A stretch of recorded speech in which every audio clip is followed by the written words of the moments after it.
Good morning, नमस्कार दोस्तों। इस वीडियो में जितने भी हम प्रश्न देखने वाले हैं पूरे डिटेल में और एक्स्ट्रा फैक्ट के साथ में, अगर आप किसी भी सरकारी नौकरी की तैयारी कर रहे हो तो ये वीडियो आपके लिए बहुत ही हेल्पफुल होने वाली है, इसीलिए इसको शुरू से लेकर लास्ट तक अवश्य देखिएगा। अगर आपको इस वीडियो का अगर पीडीएफ चाहिए तो हमारे टेलीग्राम ग्रुप को ज्वाइन कर लीजिए, जिसका लिंक इस वीडियो के डिस्क्रिप्शन में मिल जाएगा। आप वहाँ से आसानी से डाउनलोड कर पाएंगे। तो चलिए ज़्यादा समय न लेते हुए चालू करते हैं आज के वीडियो का पहला प्रश्न।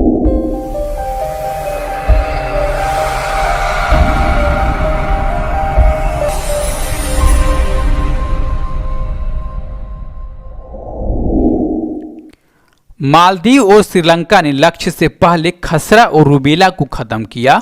उनका लक्ष्य कब तक का था? तो उनका लक्ष्य था ऑप्शन नंबर बी यानी कि 2023 तक का। ठीक है दोस्तों, अब देखिए ऐसा करने वाले ये दक्षिण पूर्व एशिया क्षेत्र में पहले 2 देश बन गए हैं। आपको ये भी याद करना होगा। अब देखिए इसकी मान्यता कैसे थी? तो इसको मान्यता दी WHO यानी कि वर्ल्ड हेल्थ ऑर्गेनाइजेशन। अब देखिए ऐसा कैसे माना जाए कि किसी भी देश से खसरा और रूबेला नाम के दोनों जो भी रोग हैं ये खत्म हो चुके हैं। दोस्तों वहां पर पिछले 3 सालों में कोई सा भी केस नहीं आएगा इन रोगों से जुड़ा हुआ, तो ऐसा मान लिया जाएगा कि ये रोग खत्म हो चुके हैं उन देशों से। ठीक है दोस्तों, अब देखिए मालदीव में 2009 में पिछला खसरा का केस आया था और जो रूबेला केस था वो 2015 में आया था लास्ट बार। ठीक है दोस्तों, अब देखिए श्रीलंका में कब आया था? तो श्रीलंका में खसरा केस आया था लास्ट 2016 में और 2017 में रूबेला का केस आया था दोस्तों। अब देखिए तब से लेकर अब तक ये 3 साल तो लगभग हो ही गए, तो ये मान लिया गया कि इन देशों से ये दोनों रोग हैं वो जड़ से खत्म हो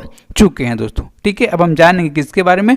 तो जानेंगे हम पहले श्रीलंका के बारे में, फिर मालदीव के बारे में। दोस्तों जो श्रीलंका है इसकी राजधानी कहाँ है? तो श्री जयवर्धनेपुरा कुट्टा इसके दोस्तों राजधानी है।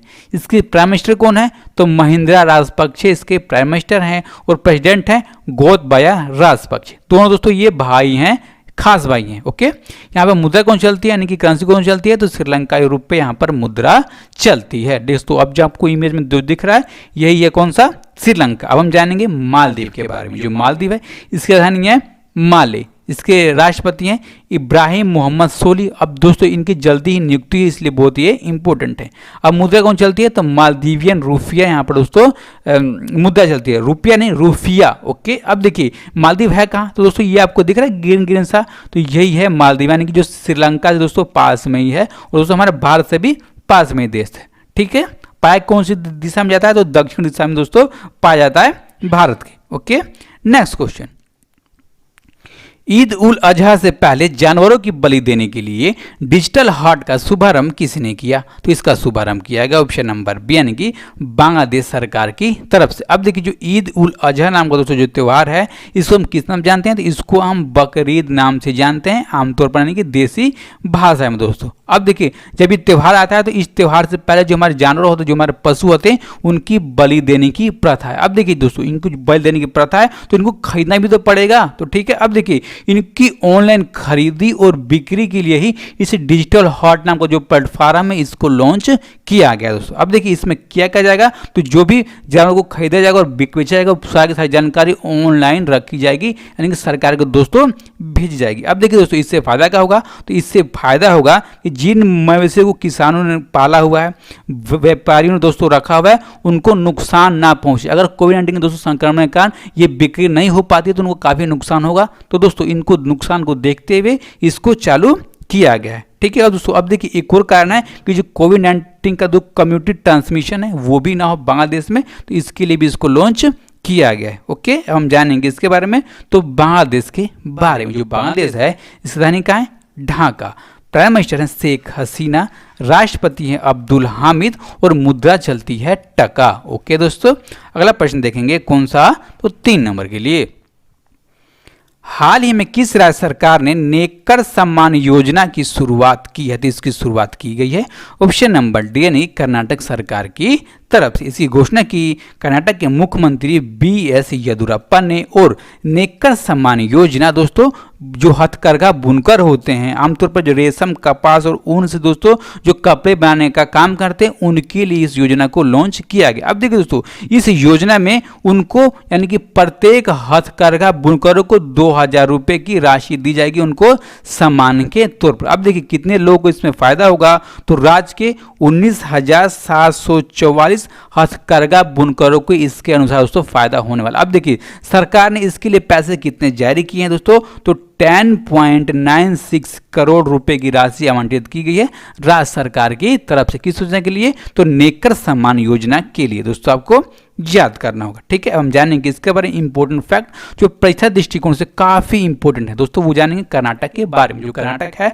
उसकी राजधानी कहाँ है, तो बेंगलोर है उसकी राजधानी। इसके चीफ मिनिस्टर है BS येदियुरप्पा तथा इसके गवर्नर है वजुभाई वाला। और इसकी पार्लियामेंट में सीटें हैं राज्यसभा की 12 और लोकसभा की 28। अब देखिए दोस्तों, इस राज्य का गठन कब हुआ था, तो 1 नवंबर 1956 को इसका गठन हुआ था। और ये कर्नाटक उच्च न्यायालय के अंडर में आता है तथा इसके प्रेजेंट टाइम के चीफ जस्टिस हैं अभय श्रीनिवास ओका। ओके दोस्तों, अब हम जानेंगे दोस्तों किसके बारे में, तो इसका राजकीय पशु क्या है, तो क्या राजकीय पशु, तो भारतीय हाथी। पक्षी है भारतीय रोलर। फूल है कमल। पेड़ है दोस्तों चंदन का पेड़। ओके, अब दोस्तों अगर आप चैनल पर नए हो, हमारी वीडियो अच्छी लगी दोस्तों, तो चैनल को अभी सब्सक्राइब कर दीजिए, वीडियो को लाइक कर दीजिए था ज़्यादा से ज़्यादा लोगों तक पहुंचाने के लिए। जितने भी आपके स्टडी रिलेटेड ग्रुप हैं, आपके जितने दोस्तों चैनल हैं, वहाँ पर इसको शेयर कर दीजिए। Okay, next question. भारतीय सेना ने हाल ही में जवानों को फेसबुक, टिकटॉक समेत कितने ऐप्स डिलीट करने का निर्देश दिया है, तो निर्देश दिए गए ऑप्शन नंबर यानी कि 89 ऐप्स को डिलीट करने का निर्देश दिया गया। कहां से, तो अपने मोबाइल से दोस्तों। अब देखिए हम जान रहे हैं कि भारत सरकार ने 59 चाइनीज ऐप को दोस्तों बैन कर दिया था, लेकिन जिन भी फोनों में पहले से इंस्टॉल्ड है वो दोस्तों वहां पर काम कर रहे हैं दोस्तों। अभी देखिए इसी को देखते हुए जो भारतीय सेना है उसने ऐसा कहा है अपने जवानों को कि आप जो चाइनीज ऐप्स को बैन किया गया था वो, और जो हम 20 ऐप कह रहे हैं वो दोस्तों, उन सब को आप अपने फोन से डिलीट कर दीजिए, यानी कि अनइंस्टॉल करने का काम कर दीजिए। अब देखिए दोस्तों इसमें बड़े बड़े नाम है कौन से, तो फेसबुक का नाम भी है, इंस्टाग्राम का नाम भी है दोस्तों, ठीक है। अब देखिए हम कुछ समय में दोस्तों हम लिस्ट देखेंगे, आप ध्यान से लिस्ट को देखिएगा और किन किन ऐपों को बैन किया गया है। ओके दोस्तों, अब हम जानेंगे किसके बारे में, तो जानेंगे दोस्तों जो हमारे भारतीय सेना के अधिकारी हैं उनके बारे में, ठीक है। देखिए हमारे सबसे पहले दोस्तों चीफ ऑफ डिफेंस स्टाफ कौन है, तो वो है दोस्तों विपिन रावत, ठीक है। चीफ ऑफ आर्मी कौन है, तो वो है जनरल मनोज मुकुंद नरवणे। और एयर चीफ मार्शल दोस्तों राकेश कुमार भदौरिया। और chief of the naval staff है एडमिरल करमबीर सिंह। ओके, आप दोस्तों इनके बारे में देखा, और ये दोस्तों बहुत अधिक पेपर में पूछे जाते हैं, इसलिए आप दोस्तों इनको नाम याद कर लीजिएगा। ओके, नेक्स्ट क्वेश्चन 5 नंबर के लिए। शोले में सुरमा भोपाली का किरदार निभाने वाले हाल ही में किस कॉमेडियन का निधन हो गया, तो निधन हो गया ऑप्शन नंबर डी यानी कि जगदीप नाम का कॉमेडियन का दोस्तों निधन हो गया 81 ईयर्स के एज में। कितना, 81 साल के एज में इनका दोस्तों निधन हो गया। अब देखिए जो दोस्तों इनका जगदीप है, इनका दोस्तों रियल नाम नहीं, ये इनके मंच का नाम है, ठीक है। इनका रियल नाम क्या है, तो इनका रियल नाम है सैयद इस्तिफाक अहमद जाफरी। क्या, सैयद इस्तिफाक अहमद जाफरी इनका दोस्तों रियल नाम है, इनका मूल नाम है, इनको याद करूंगा। अब देखिए ये फिल्मों में कब आए, तो दोस्तों फिल्मों में आए, एक फिल्म आई थी अफसाना, कब, तो 1991 में दोस्तों। तब से ये फिल्मों में काम कर रहे हैं, किसके तौर पर, तो कॉमेडियन के तौर पर। अब देखिए ये मशहूर कब से हुए, तो मशहूर दोस्तों जो एक आप देख रहे हैं जो शोले फिल्म है, तो शोले फिल्म में इन्होंने सुरमा भोपाली का किरदार निभाया था, और इससे दोस्तों बहुत ज़्यादा वो चर्चित हुए। अब देखिए जो शोले फिल्म है ये रिलीज कब की गई थी, तो ये 1975 में रिलीज की गई थी। कब, 1975 में दोस्तों। अब देखिए फिल्मों का रिलीज डेट भी काफ़ी अधिक पूछा जाता है दोस्तों, इसलिए आप इसको भी याद कर लीजिएगा। अब देखिए दोस्तों इनके अलावा इन्होंने कौन कौन सी फिल्मों में काम किया दोस्तों, इनके फिल्म में एक भूतिया फिल्म थी, उसका नाम था पुराना मंदिर, उसमें काम किया। अब देखिए दोस्तों एक सलमान खान की फिल्म थी अंदाज अपना अपना, कौन सा, अंदाज अपना अपना दोस्तों, उस फिल्म में उन्होंने सलमान खान के पिता का किरदार निभाया था दोस्तों। आपको याद हो गया, आप दोस्तों पता इनको आपको तो लग ही गया होगा। ओके, अगला प्रश्न देख लेते हैं। निम्नलिखित में से कौन हाल ही में भारत का सबसे बड़ा तितली बन गया, तो भारत का सबसे बड़ा तितली बन गया ऑप्शन नंबर सी यानी गोल्डन वडबिक। ये पाई कहाँ गई? तो उत्तराखंड के पिथौरागढ़ जिले के दीदी घाट नाम का दोस्तों एक कस्बा है, वहां पर इस तितली को देखा गया। अब देखिए दोस्तों, जो गोल्डन वडबिक की जो मादा तितली है उसके पंखों का फैलाव है 194 mm। कितना? 194 mm। अब देखिए जो इसी का जो नर तितली है दोस्तों, उसके पंखों का फैलाव केवल 106 mm है। कौन सा? केवल 106 mm। अब देखिए दोस्तों, यहाँ पे एक प्रश्न और बन सकता है कि जो भारत की सबसे बड़ी तितली है वो मादा है कि नर है गोल्डन वडबिक नाम की। दोस्तों आप वहां पर मादा तितली के आगे टिक लगाइएगा। ओके, अब देखिए ये तो भारत की सबसे बड़ी तितली है, तो इससे पहले सबसे बड़ी तितली कौन सी हुआ करती थी? तो दोस्तों उसका नाम था दक्षिणी वडबिक। दोस्तों अब उसके पंखों की वो फैलाव कितना था? तो 190 mm उसके पंखों का फैलाव था। दोस्तों आपको इसको भी याद करना होगा। ठीक है, अब देखिए हम सबसे बड़ी तितली देख ली, तो सबसे छोटी तितली कौन सी है? तो सबसे छोटी तितली है नेपोहेकस जालमोरा। कौन सा?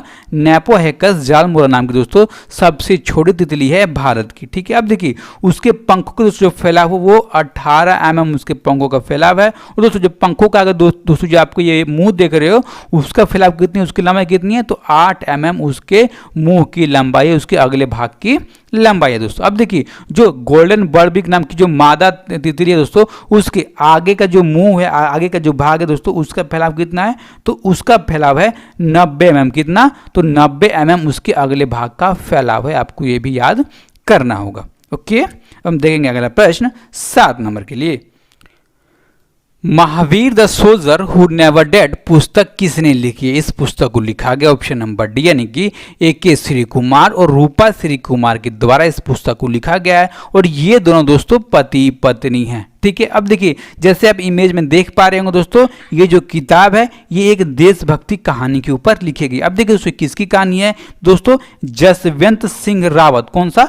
जसवंत सिंह रावत एक साहसी और निस्वार्थ हमारे सैनिक थे दोस्तों, और जो भारत और चीन के बीच 1962 में लड़ाई हुई थी, तो उस लड़ाई के बीच में इनकी क्या भूमिका रही थी और कैसे दोस्तों इनकी मृत्यु हुई थी, ठीक है, कैसे शहीद हुए थे, उसके बारे में दोस्तों पूरी की पूरी कहानी इसके अंदर लिखी गई है। अब देखिए ये किताब है ये कौन से पब्लिकेशन से प्रकाशित की जाएगी? तो रूपा पब्लिकेशन। कौन सा? रूपा पब्लिकेशन से इसको प्रकाशित किया जाएगा। इस किताब का नाम है Mahavir the soldier who never dead. दोस्तों ठीक है, हम जानेंगे अगला 8 नंबर के लिए प्रश्न। ऑस्ट्रेलियाई ग्रैंड प्रिक्स खेलने वाला फॉर्मूला 1 सीजन किसने जीता है? तो इसको जीता है ऑप्शन नंबर डी यानी कि वाल्टेरी बोटास ने इस सीजन को जीता है। अब देखिए दोस्तों इनकी प्रेजेंट टेम्परेचर 20 ईयर्स और ये फिनलैंड देश से संबंध रखते हैं। ठीक है दोस्तों, अब देखिए ये कौन से गाड़ी के ड्राइवर हैं? तो दोस्तों जो मर्सिडीज है उस गाड़ी के ये ड्राइवर। अब देखिए ये रहे हैं नंबर 1, तो नंबर 2 नंबर 3 कौन रहा है? तो दोस्तों नंबर 2 रहा है चार्लेस लैक्रिस। कौन सा? चार्लेस लैक्रिस नंबर 2 रहे हैं, और ये फरारी गाड़ी के ड्राइवर है। ठीक है दोस्तों, अब नंबर 3 को रहा है तो लैंडो नोरिस। कौन सा? लैंडो नोरिस नंबर 3 रहे हैं दोस्तों। अब देखिए इनसे पहले जो मर्सिडीज नाम की गाड़ी है दोस्तों, उसको चलाने का कौन काम करता था, कि रेसिंग लड़ने का कौन काम करता था? तो लुइस हैमिल्टन दोस्तों इनसे पहले रेस करने का काम करते थे। आपको दोस्तों याद करना होगा, और इनके ही साथी हैं। ओके, नेक्स्ट क्वेश्चन 9 नंबर के लिए।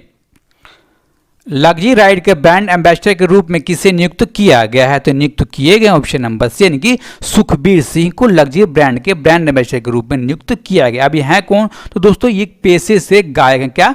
पेशे से ये एक गायक हैं। ठीक है, अब देखिए दोस्तों इनका जन्म हुआ था 9 नवंबर 1969 को पंजाब के जलंधर शहर में इनका जन्म हुआ था। अब देखिए दोस्तों इनको प्रिंस ऑफ भांगड़ा, क्या? प्रिंस ऑफ भांगड़ा नाम से भी जाना जाता है। अब देखिए दोस्तों जो इनकी पहली एल्बम थी न्यू स्टाइल, उनके दोस्तों इनको 3 अवार्ड दिए जा चुके हैं। कौन कौन से अवार्ड है दोस्तों? तो सर्वश्रेष्ठ डेब्यू एल्बम का अवार्ड, सर्वश्रेष्ठ पुरुष गायक का अवार्ड और सर्वश्रेष्ठ संगीत वीडियो का अवार्ड। अब देखिए दोस्तों जो सर्वश्रेष्ठ संगीत वीडियो का अवार्ड है, इनका एक गाना था इस एल्बम में, क्या गाना का नाम था? तो पंजाबी मुंडे नाम का गाना दोस्तों, और उसके लिए ये अवार्ड मिलने का इनका काम हुआ है दोस्तों। ठीक है, आपको जानना होगा। और लग्जरी राइड के ब्रांड एम्बेसडर हैं सुखबीर सिंह, आप इतना याद कर लीजिए। ठीक है दोस्तों, अब हम जानेंगे किसके बारे में? तो अगला प्रश्न 10 नंबर के बारे में।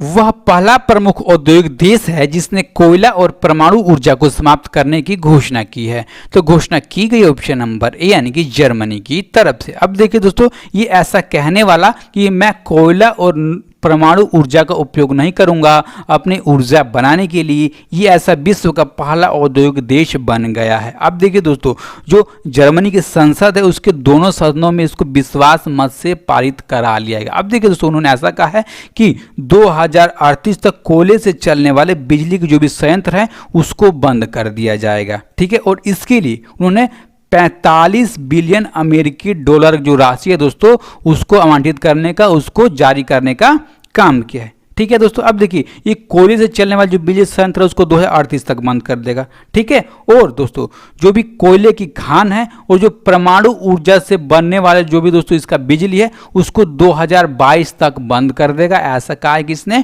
तो ऐसा कहा है जर्मनी ने। अब देखिए दोस्तों, जब ये बंद कर देगा तो ऊर्जा बनाएगा कहाँ से? तो ऊर्जा बनाएगा दोस्तों जो हमारे प्राकृतिक संसाधन है उसका उपयोग करेगा। अब देखिए हमारे प्राकृतिक संसाधन कौन से हैं? जैसे हमें सूर्य की ऊर्जा, जो हमारा सोलर पावर प्लांट है, ठीक है, पवन ऊर्जा हो गई दोस्तों। ठीक है, ऐसे ऐसे चीज़ों का उपयोग करके ये काम करेगा अपनी ऊर्जा बनाने का दोस्तों। ठीक है, और दोस्तों इसने ये भी कहा है कि अगर हम लगातार कोयला और न्यूक्लियर यानी कि परमाणु ऊर्जा का उपयोग करते रहते हैं ऊर्जा बनाने के लिए तो आगे आने वाले 18 सालों में हमारे आगे बहुत इसके दुष्परिणाम देखने को मिलेंगे, जो हमारी आगे वाली जनरेशन होगी दोस्तों उसको काफ़ी नुकसान भुगतना पड़ सकता है इस कदम के द्वारा दोस्तों। ठीक है, अब हम जानेंगे किसके बारे में? तो जर्मनी के बारे में। जर्मनी है इसकी राजधानी कहाँ है? तो बर्लिन। ठीक है, इसके कुलाधिपति कौन है? तो एंजेला मार्केल। प्रेसिडेंट है फ्रैंक वाल्टर स्टीनमियर, इसके राष्ट्रपति हैं और मुद्दा चलती है यूरो। ओके, अब हम जानेंगे दोस्तों जो हमने कल के वीडियो में प्रश्न पूछा था दोस्तों। हमने पूछा था हाल ही में महाराष्ट्र या गुजरात में कौन सा चक्रवाती तूफान आया था? दोस्तों चक्रवाती तूफान था ऑप्शन नंबर डी यानी कि निसर्ग नाम का चक्रवाती तूफान था, जिससे काफी दोस्तों जान माल की नुकसान हुआ था। ठीक है, अब हम जानेंगे इस प्रश्न का जिसने सही जवाब दिया दोस्तों। जवाब दिया है विजय कुमार, कुणाल कुमार सिंह, सरकारी फार्म, विष्णु पाल और अतुल सिंह। इन सब दोस्तों ने इस प्रश्न का सही जवाब दिया है। ठीक है, अब हम जानेंगे जो हम आज की वीडियो में प्रश्न देखने वाले हैं। क्या देखने वाले हैं? तो फिनलैंड में भारत का नया राजदूत हाल ही में किसे नियुक्त किया गया? इस प्रश्न का जवाब दोस्तों आपको कमेंट बॉक्स में देना है, और नियुक्ति से जुड़े हुए कितने प्रश्न पूछे जाते हैं दोस्तों आपको तो मालूम ही होगा। ओके, और दोस्तों जो भी इस चैनल पर नए हो चैनल को सब्सक्राइब कर लें, वीडियो को लाइक करें तथा इस वीडियो को ज़्यादा लोगों तक पहुंचाने के लिए शेयर करना बिल्कुल भी ना भूलें। ओके दोस्तों, अगर आप सब्सक्राइब करेंगे हमारे साथ जुड़ेंगे तो हमें अच्छा लगेगा। ओके, अपना और अपना ख्याल रखिए। नमस्कार, धन्यवाद।